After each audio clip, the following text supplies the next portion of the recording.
On this episode of Know How, you'll know how to revive your dead hard drive, do premise wiring, and we answer your questions about FreeNAS.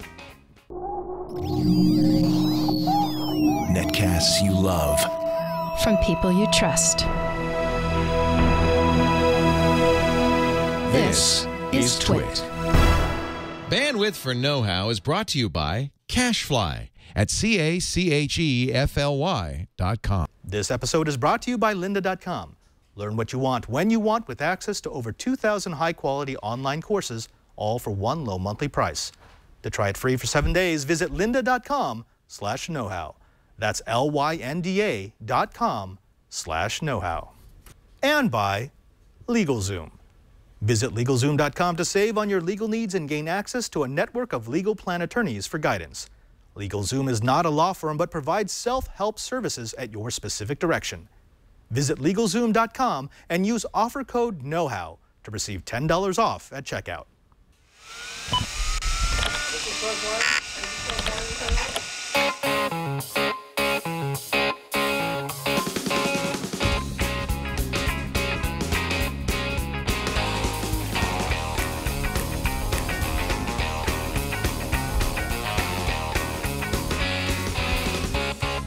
Welcome to Know How. It's the show where we build, break, upgrade, and overall geek out over the tech. I'm your host, Father Robert Ballecer, the digital Jesuit, and in the next 30 minutes, we're going to show you some interesting projects and give you the knowledge to geek out on your own. But first, we've got a quick tip. See, we did an episode on FreeNAS last week, and a few of you really liked it, but you had a couple of questions about how you set it up and how you maintain it, how you might upgrade it. But first, we're going to start with the flash drive.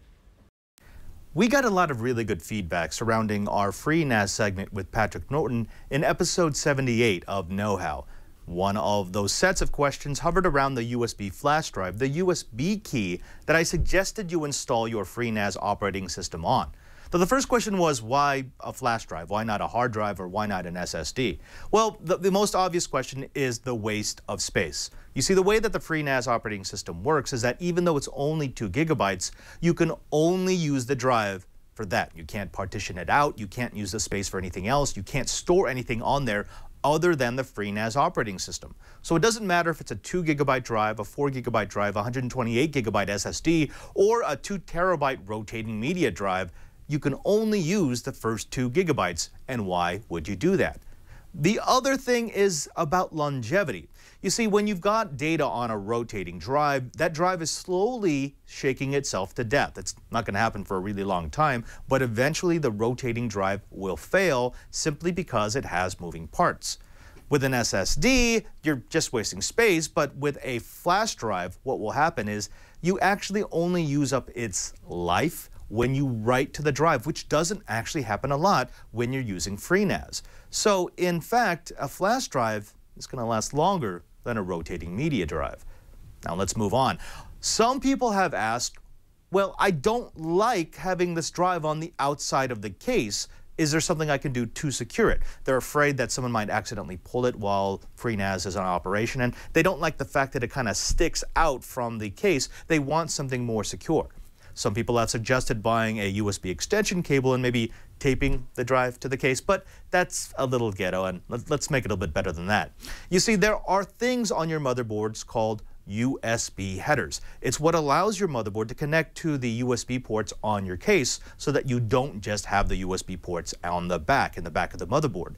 Well, not all of those headers are full, and if they're not, you can use something like this. This is just a standard USB header extension cable that I pulled off of a dead case. You could also buy these on the internet. They typically cost less than $1. They're really cheap, but what they'll allow you to do is to use one of those unused headers on your motherboard. Simply connect the cable to one of the empty USB headers and then connect the flash drive into your newfound port. You should now have something that looks like this, that's connected to your motherboard. This assembly can be secured inside your case. You could use a Velcro tie strap, you could use a tie down, or like me, you could go ahead and hot glue it to the bottom of the case to ensure that it won't move around.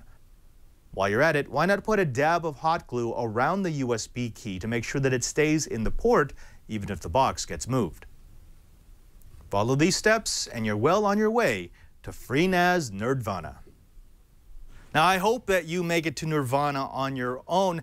The nice thing about using flash drives is, of course, most of us have a lot of them, and yes, they do last a long time. I think that was the #1 question I got, which is, well, aren't you worried about putting things on a flash drive?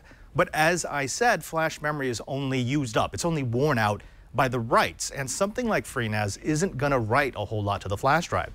It's pretty much a live CD, something that just pulls and then writes configurations to the flash drive. In that case, it's going to last a long, long time. And we're happy to bring you that knowledge. Now, speaking of knowledge, I want to take a moment to recognize one of the sponsors of Know How. And they're a great sponsor because they're all about knowledge. You want to know, they want to teach you. And of course, I'm speaking about Lynda.com. Now, Lynda is an online learning company, but they've got a difference. You see, what do you want to learn this year? Photography, audio and video editing, software skills? With the easy-to-follow video tutorials on Lynda.com, you can learn at your own pace, on your own terms, from top industry experts. With a Lynda.com subscription, members receive unlimited access to thousands of online video courses that cover a variety of software, creative, and business skills. Now, personally, I've been using Lynda.com to brush up on my Adobe Premiere Pro skills. The nice thing about Lynda.com is that you don't have to start at the beginning. So you don't have to go through 3 days of material that is for a beginner where you might be intermediate or advanced. Instead, you can jump straight to the chapters that help you either learn or relearn the skills that you need to complete the project that you're working on. That's one of the things that I use Lynda for. It's not just a learning company, it's a company that helps you with reference on things you already know. I just like that. Now, you can improve your skills, learn new software, and keep up with technology with Lynda.com. They have over 2,000 courses with new courses added daily. And their new courses include things like lighting design for video production, responsive typography, Google Analytics, and Google AdWords Essential Training. The instructors are working professionals at the top of their fields and expert teachers. You get high-quality video production from state-of-the-art studios. These aren't the homemade videos that you'll find on YouTube where the camera is a little shaky and the audio is absolutely horrible and you've got these boring long cuts. These are people who actually know what they have to do to make you learn the information you want to know. They get curated course content. Each Lynda.com course is carefully structured so that users can learn from start to finish or, again, jump to a specific chapter for the quick answers that you need. The easy-to-follow videos can help you find the answers you need, especially with searchable transcripts that allow you to search inside a video to save time and find exactly what you're looking for. So you're not just guessing based on the titles of the chapters. You could ask Lynda, show me jump cut, Premiere, and they'll take you to the chapter that actually shows you how to properly do a jump cut.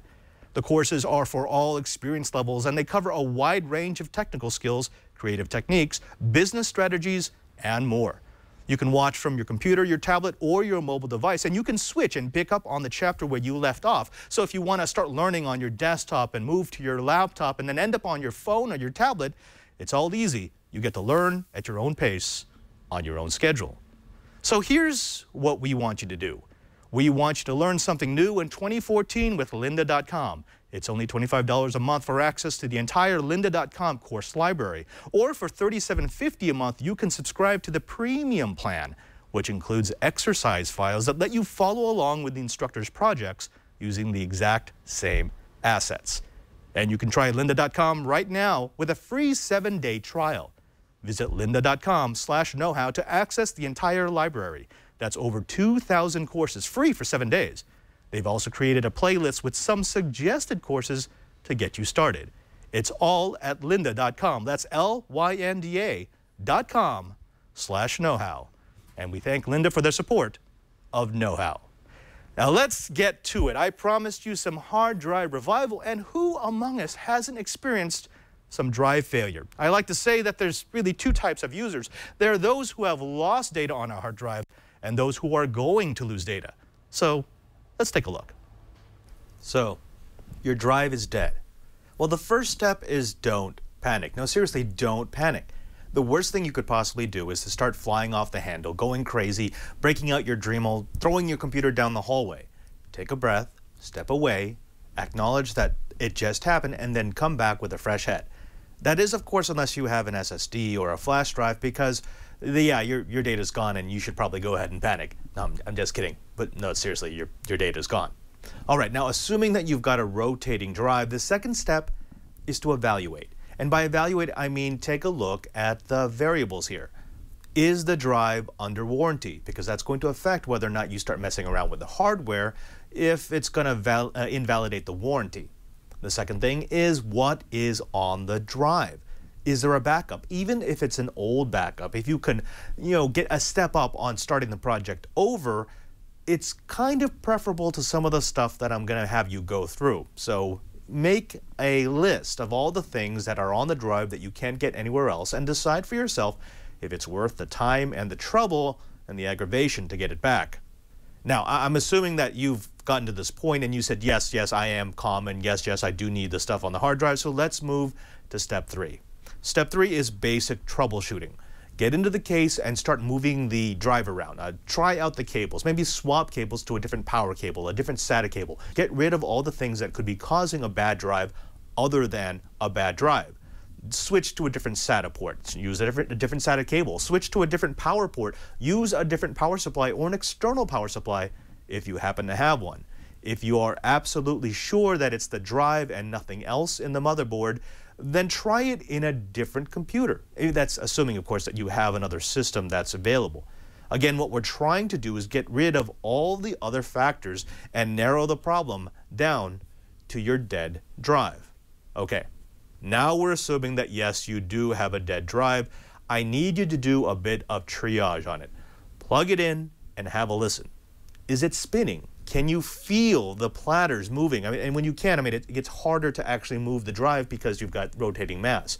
Do you hear a clicking sound? Does it sound like it's trying to power up, but then it can't quite make it? You hear the nyeh, nyeh, nyeh.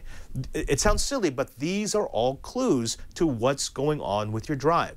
Essentially, what we're trying to do now is narrow down the problem to either a mechanical problem or a controller problem. Is it the drive itself? Let's say a bearing has gone bad, or a shaft is bent, or has expanded past the tolerances, or has the controller board gone up, belly up? These are the sort of clues that you're going to need to move on to the next step, because the next step is starting with software. The reason why I start with a software tool is because it doesn't yet invalidate any warranty, and it doesn't yet really require you to do anything other than download a piece of software. In my case, I always start with SpinRite, created by Steve Gibson, who actually is on security now on the Twit TV network.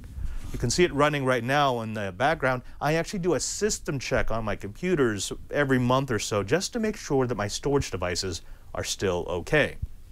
What SpinRite can do is, as long as your drive is still recognized by the computer, as long as it has some sort of access, it can take a seemingly dead drive and bring it back to life, at least enough for you to get your data off.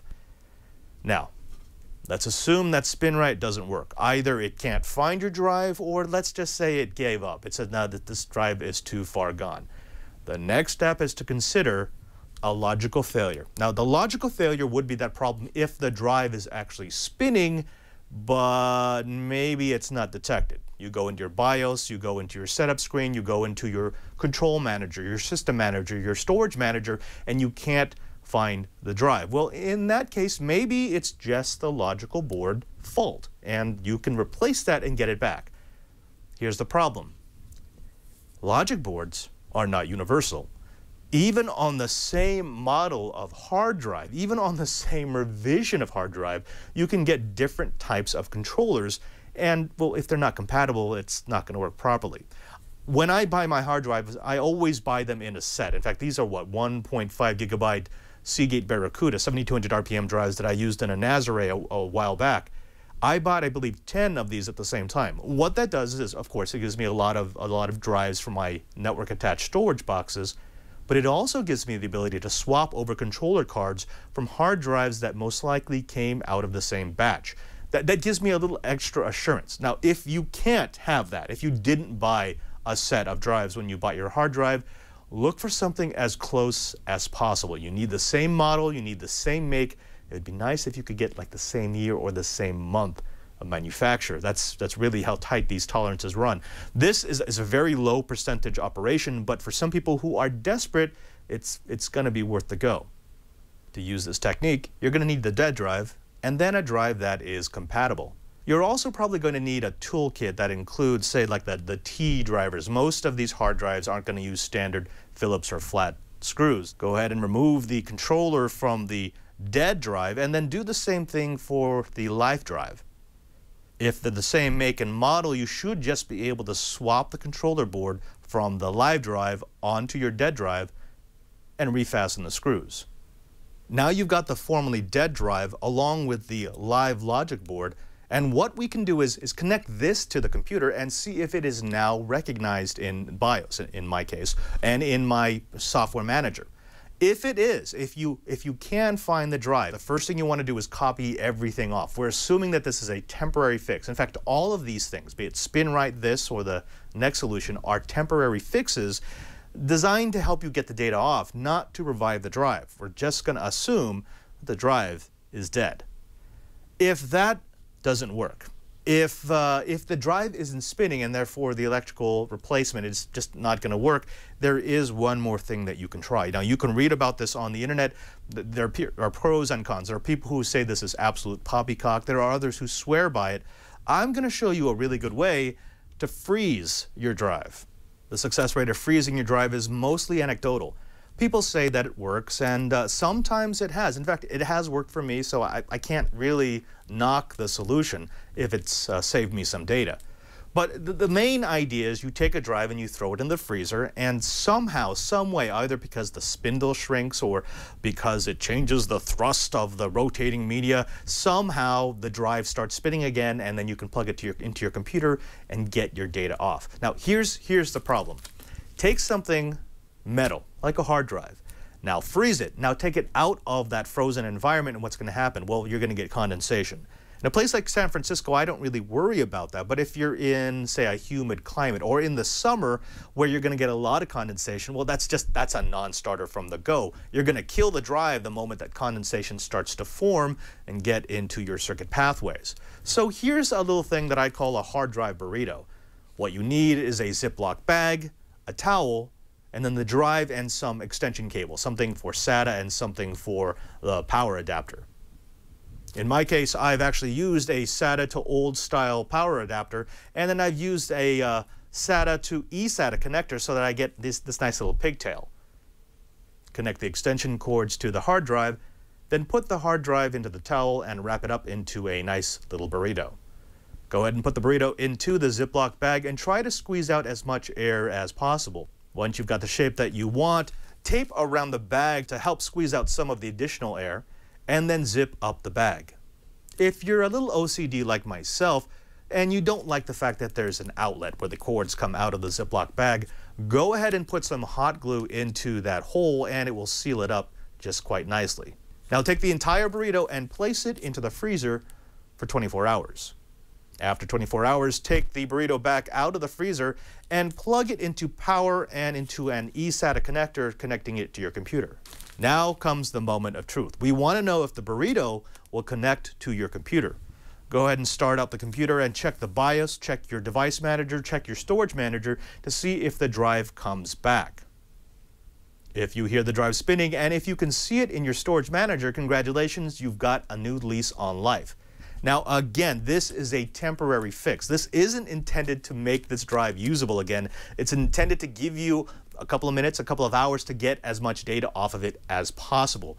Do it now, and assume that the drive is dead.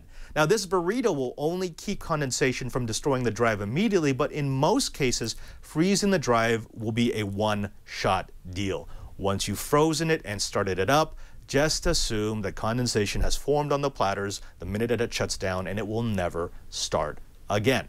Once you move past the software layer, it gets really iffy. In fact, I'd say that the recovery rate hovers somewhere down in the 20% range. For my logic switch, I had, remember, a set of 10 of these drives, and only one of them was compatible. So the odds of you finding a compatible logic board are actually quite small. I would say don't do this unless you've got a lot of drives hanging around, or unless you really want to see it work.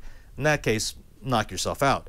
The thing with the freezing is I always tell people don't do it. Don't do it unless it is absolutely, positively your last resort. And if you do not intend to send the drive off to like Drive Savers or some drive recovery service.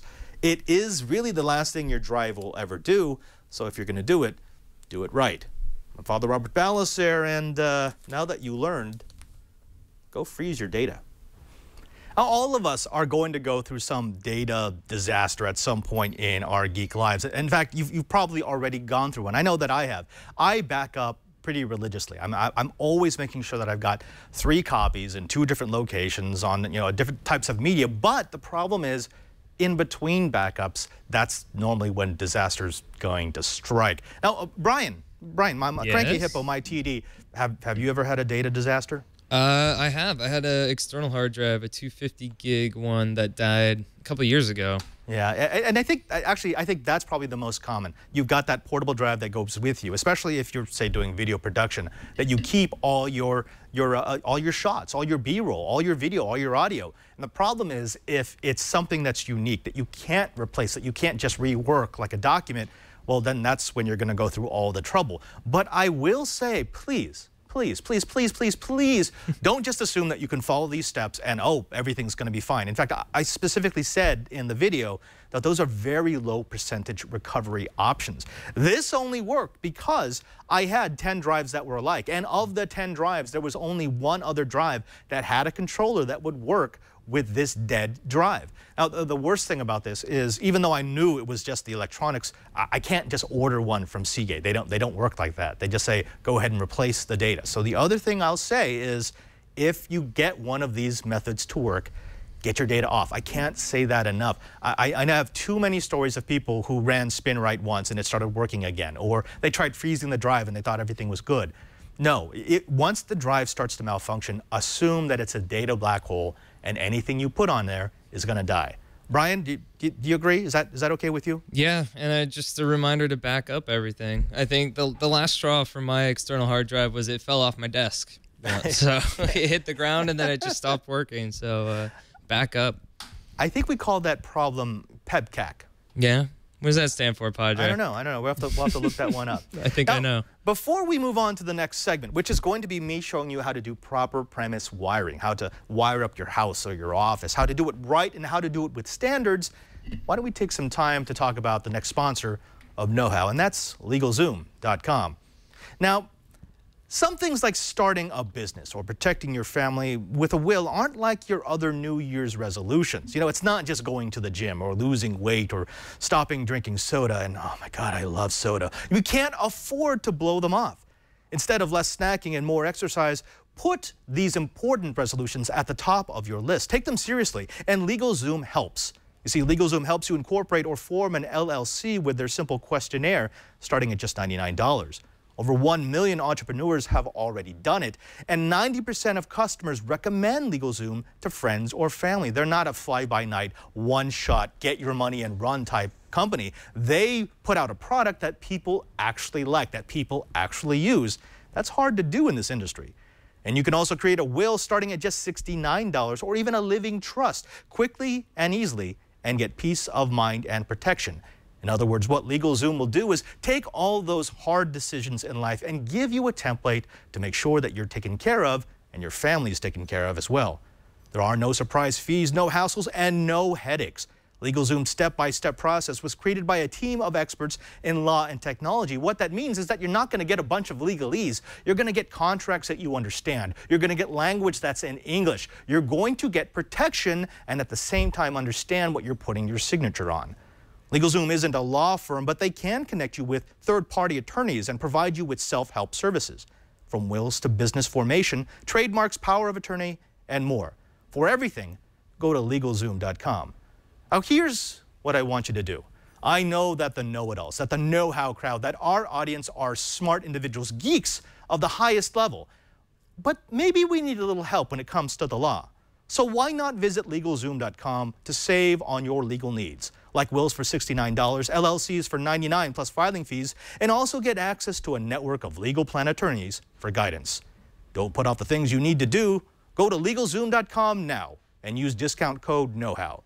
That's LegalZoom.com, discount code KNOWHOW to receive $10 off at checkout.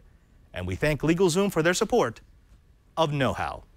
Now let's get to it. Many of you have dabbled with wiring. In fact, I've seen some pictures of wiring out there. And let me say that when you're dealing with networks, electrical tape is never, never acceptable. We want to use a standard. And I know a lot of people are saying, wait a minute, as long as I have the same patching on either side of the cable, everything should be good. And technically that's true.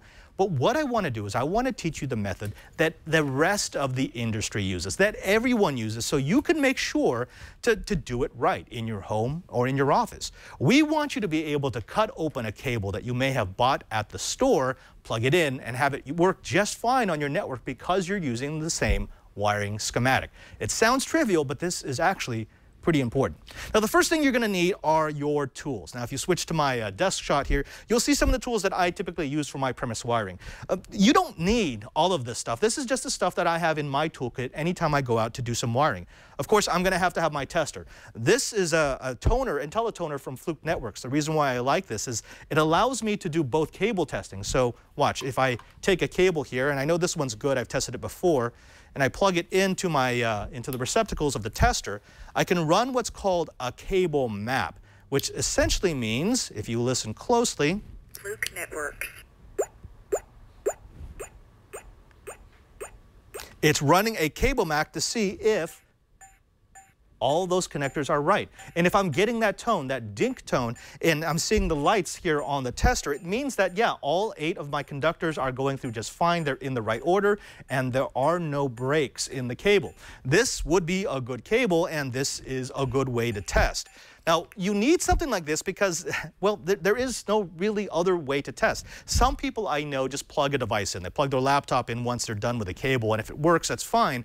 But that'll really only tell you if 2 of the pairs are working. It won't tell you if there's anything that's out of order. It won't tell you if there's any shorts that are just connected. You need something like a tester to be able to do that right. Now, you don't have to buy an expensive one. Fluke tends to be a bit on the pricier side, but get something that's easy enough for you to read. Another one of the testers that I use quite a bit, this is a Fluke Net tool. They don't actually make these anymore, but I like them because they're small. This is just like the IntelliTool in that it can test continuity, but the other thing that it can do is it's actually a full-on network tester. It will do auto tests to let you know whether or not the cable is working properly, but it can test your DHCP servers, it can ping out, it could look to see if the network switch is actually operating at 10, 100, or gigabit. If you do a lot of premise wiring, consider getting one of these testers because it's a level above what you get with a simple toning tool and cable map. Also, one more thing that you can do with these testers is you can do what's called a tone. So let's say you've got a bundle of cable, you know, the big umbilical coming out of your ceiling or out of your floor, out of the wall, whatever it might be, and you're not really sure which cable is the one that you're supposed to be playing with. You're supposed to be troubleshooting.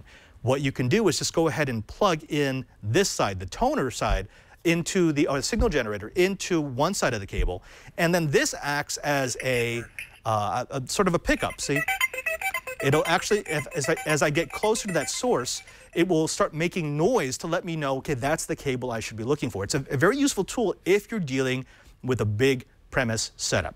All right, let's get past the testing tools. Let's move on to the hardware. This is what we like. I typically like 2 different types of crimpers. This is sort of the old style. You'll find this really cheaply on eBay and most electronic stores. You could probably get this for under 10 bucks. It's really simple. It's got a stripping element here, a cable cutter, and then it's got a crimping tool. Both of these use a crimping tool die. This one is a bit higher end. This one actually probably cost me about 150 bucks because it has interchangeable die, so I could use this with different size plugs. The reason why you need this is because we're going to be doing what's called crimping. We're going to be crimping connectors onto the ends of cables to make sure that they stay. Now, it's not just crimping that we're going to be doing. We're going to be playing with stuff like this. These are what are called punch-down jacks, and just like the name might indicate, you punch down the wires into these little grooves, and then you cut off the excess cable. That could be a pain in the butt if it were not for this. This is a bladed impact tool. The idea is really simple. I don't know if you can zoom in on this. Probably not. I'll just show you. On one side, you've got a flat iron. On the other side, you've got a blade. When I push this down into one of these receptacles, it will push the cable into the blade that's within the socket, and then when you hear that noise, it actually cuts the excess wire so that you get a nice clean punch down. You can actually see what I've done right here. This is what it looks like when we're all done. Okay, so now we've got our tools. We've got our stripping tools, we've got our snips, we've got our testing tools. Let's get to the action. The first thing we're going to need is a length of cable. I've got a standard box of category 5E. This is TwitTech cable. You just pull out whatever length you need. If you're doing premise wiring, what I would normally suggest is get as many boxes as you're going to be doing runs. So for example, if I'm wiring up my bedroom and I want 4 runs from my bedroom down to my wiring closet, I don't want to do it 4 times. I'm going to get 4 boxes of cable, tape them together, and then run it as one so that it cuts down on the amount of work that I have to do. I'm going to go ahead and snip off whatever length of cable that I need. And a few quick things about this type of cable. This is category 5E, which will go up to, I believe it's 100 meters, so close to 1,000 feet for a single run. What that means is you have to go only up to 100 meters between devices, so between switches, between computer and the switch, or the computer and a repeater and a switch, or a computer and an access point. If you go beyond that, the signal degrades too much. And the other thing to remember is it's not infinite. It's not like, okay, well, as long as I get it at 100 meters, everything will be fine. As you get closer to the limit of the cable, your speed will drop off. The reliability of the signal will drop off. So you kind of want to make the run as short as possible. I tell you this because if you got a tester like this net tool. The net tool will actually let me know how much cable is paid out. So I can plug one side in and make sure that I don't have more than 100 meters. More than that, I can test speed over that length of cable, and it will tell me, okay, at 90 meters, you're getting a 30% drop off of speed. Is there any way you can chop 10 meters off of that and get half of that back? That's kind of important when you're doing premise wiring. Let's get down to the actual wiring itself. We've got here a cable that I made just before the show. This is using it's called the what is that, 865, or I always forget exactly what it's called. It's the T568B wiring schematic. This is the one that most people around the world use. This is the one that any cable you buy in the store is going to use. So this is the one that I'm going to teach you. When you open up a length of category 5 cable, it's going to look a little bit like this. So I'm going to take my tool here. I've got a little stripping segment. I'm going to go ahead and take maybe about 1.5 inches off the outer insulation.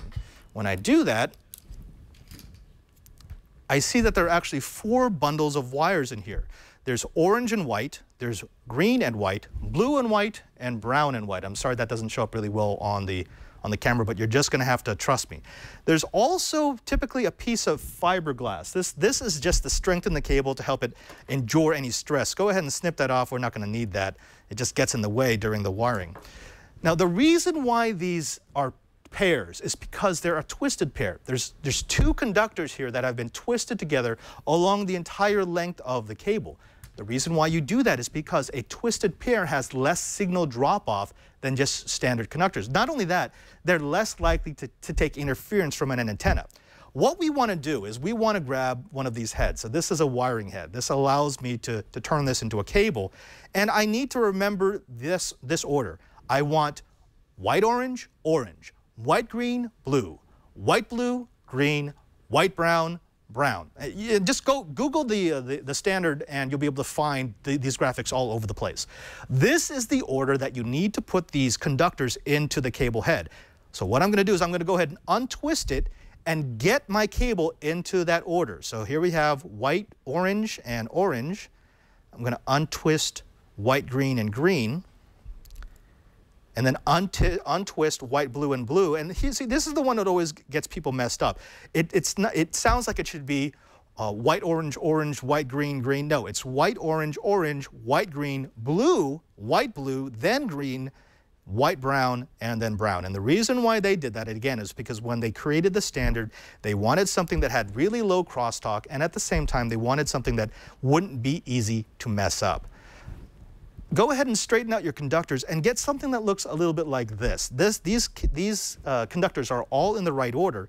And I want to snip. I want to take my snips and cut them right about there. So just about 1 inch out. And now I've got a nice straight cut across the top. I can take my head and I can just push it in. So when you're doing this, make sure that you're looking at the pins. You want to be looking at the pins, not at the clip. Look at the pin of the cable head. Go ahead and push that in. Make sure that the insulation makes it to this bottom part because there's a little clamp that's going to hold it to make sure that it stays in there. And then just take your crimping tool and give it a couple squeezes. Now this is where this tool is kind of okay. If you're going to use this tool, you kind of have to do it a few times. You have to move down the length and make sure that it's engaged the pins. Those pins actually push into the conductors. Why this is nicer is because this makes sure that it gets all the conductors at the same time. If I put it into this one and ratchet it down, you can actually hear it. And now I'm good. This head is now firmly on and it's using the right standard. If I were to go ahead and put the other head onto the cable, I could then plug it into my cable tester like I did before, and I should hear, oh, 1 second, let it run.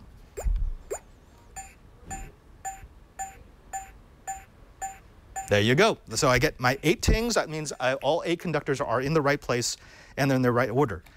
Of course, if you go back to my why, this only shows you how to do this. This shows you how to make your own cables, which is nice because now I can make pretty much a limitless supply of these cables rather than buying them for $5, $10, $20 a pop.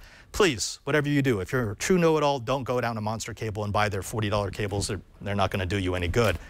But the question is, how do I go from that to this? This is what we call a patch panel. The reason why we want to do this is because when we're wiring our house, we want a system that is really easy to patch between devices.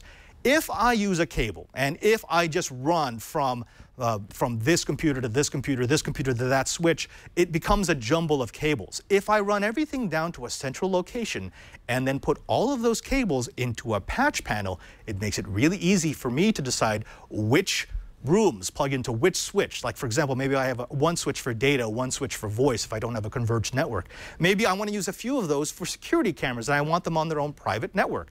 A patch panel gives you the maximum amount of flexibility to wire your home or your office the way you want to do it.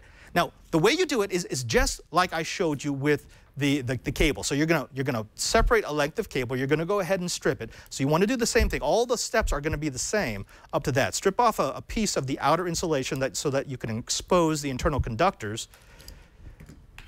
Go ahead and snip off the fiberglass strengthening, and then untwist the cables that you need.